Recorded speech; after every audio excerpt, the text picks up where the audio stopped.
All right, let's look at the homework 3.6, problem number 10. All right, so we have this function given, f of x equals x to the fourth minus 2x squared, and we're going to answer the following questions. All right, so let's do that. All right, so we want to find x-intercept. So we're going to set this function, x to the fourth minus 2x squared equal to 0. Right? Then we can factor out the x squared. Then we have x squared from x to the fourth and a minus 2 from the 2x squared. All right, and we can factor out the second part here, x squared. Then we're gonna 2 is a square root of 2 squared, so you have x minus square root of 2 times quantity x plus square root of 2, right? So it's equal to 0, right? So we know that x-intercepts are x equals 0 and x equals positive or negative square root of 2, right? So x-intercepts are negative square root of 2, 0, and the square root of 2. And of course, y-coordinates are going to be all zeros. Right? So let's find the y-intercept. Y-intercept, all you have to do is plug in x equals 0, and which is going to be 0. So it's going to be 0, 0. Right? So let's type it in. So we have negative square root of 2, 0. And we have 0, 0. And we have a square root of 2, 0. Then y-intercept is the origin, so 0, 0. Right? Let's check the answer. All right, it came back and looks like we got the x-intercepts and the y-intercept correctly. All right, so let's find the relative max and the relative min. All right, so we need to find the critical number, so we're going to take the derivative of f. So derivative of x to the fourth is 4x cubed. And the derivative of 2x squared would be 2 times 2 is 4x. Right? Then we can pull out 4x from both terms. You have x squared minus 1. Then we can factor it out further. So you have 4x times x plus 1 times quantity x minus 1. So equal to 0. So we have critical numbers, x equals 0 and plus or minus 1. So those are the critical numbers. All right, so we're going to actually do a number line to see if it's local maximum or local minimum. So here. So I'm going to put a tick marks at 0 and also a negative 1 and a positive 1. Right? Then we're going to look at the sign of the derivative. So derivative at anything less than negative 1, I'll try negative 2. Right? So if you plug in negative 2, so this is going to be negative, and negative 2 squared is 4 minus 1, so positive. So this is going to be negative there. And try anything between negative 1 and 0. So we can try negative 1/2. Alright, so if you plug in negative 1/2, that's negative. Negative 1/2 squared would be 1/4 minus 1 is a negative. So negative times negative is actually positive. Alright, so let's try anything between 0 and positive 1. So I'll try 1/2. So positive, and this is going to be negative. So it's going to be negative there. And f prime of anything bigger than 1, so I'll try 2. Everything is positive. Right? So the original function, f is, right, so you have a decreasing here and increasing here and decreasing again here and increasing here. So we know that there's going to be here, this is going to be a minimum there, and we're going to have a maximum there, and we're going to have a minimum there. Alright, so maximum occurs at 0, so it's going to be relative max would be 0, comma 0. Right, so I'm going to use blue. Alright, 0, comma 0. Alright, and the minimum happens at -1 and a +1.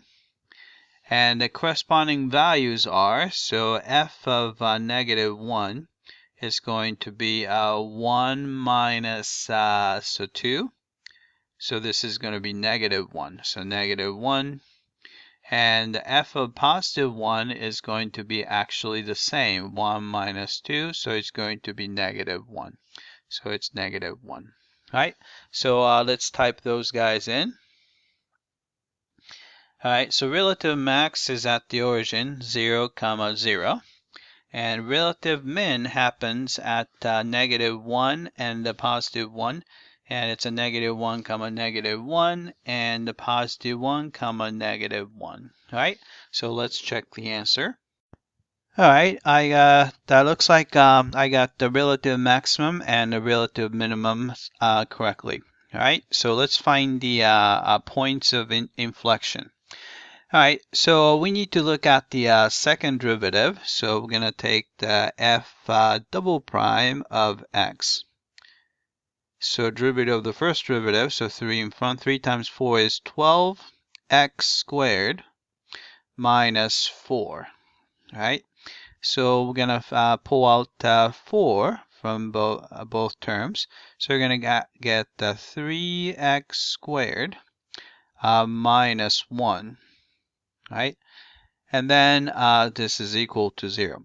So it's actually just try to solve. So 3x squared, and I'm gonna minus 1 is equal to 0. So I'm just dividing through by 4, and then add 1 to both sides. So 3x squared is equal to 1. Then divide through by 3, so x squared is equal to 1/3. Then we can take the square root. So it's going to be x is equal to plus or minus square root of 1/3. Right? Then we're going to look at the sign of the second derivative so that we can discuss concavity. All right, so tick marks are going to be at the negative square root of 1/3. And also a positive square root of 1/3. Right? Then if you consider f double prime and plug in like -1. Right? So if you put -1 here, so -1 squared is 1, 3 minus 1 positive, so this is positive. Right? If you look at the between negative square root of 3 and positive square root of 3, I'll try 0. Then you can see that if you plug in 0 here, it's going to be -1 times 4, so it's going to be negative. Right? And we look at the f prime of, say, 2 or something like that. Right? Then this is going to be all positive. Right? So we know that concavity is going to be, so original function is going to be concave upward here, and then concave downward there, and then concave upward. So we know that there is going to be an inflection point at negative square root of 1/3, and then also positive square root of 1/3. So you have that. All right.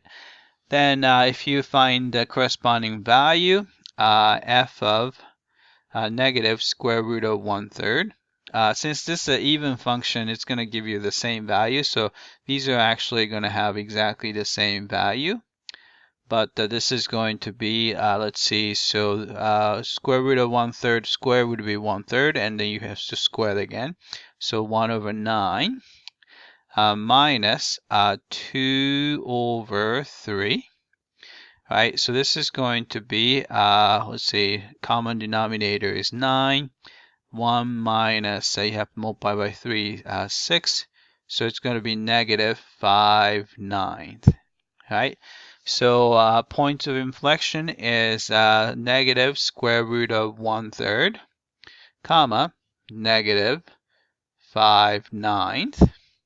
and then you have a positive square root of 1/3, and then you have a negative 5/9, right? So let's type it in.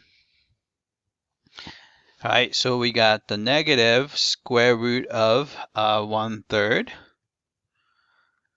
right, and comma, negative 5/9, and a positive square root of 1/3, comma, negative 5/9, right?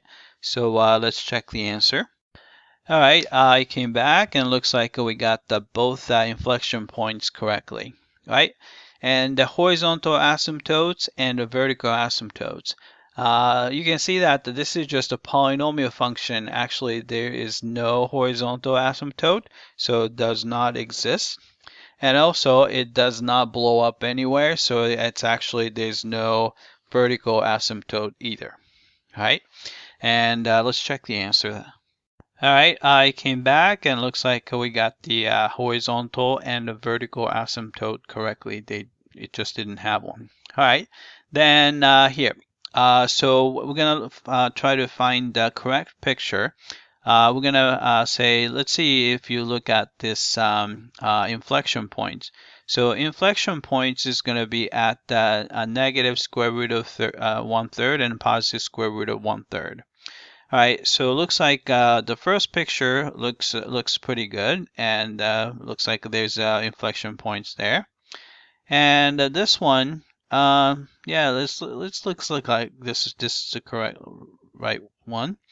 And here, so the inflection point wise, it looks okay. Oh, actually, I have to be careful. There should be an inflection point at the origin here, and there's at the origin here. So these two are not the correct picture. So it's going to be between this one and that one, right? Then remember that, let's see, relative max is at the origin. This one has a relative minimum there at the origin, so this is the correct picture, right? So let's check the answer. All right, I came back and looks like we got the correct picture as well. All right, that's it. I hope that this was clear.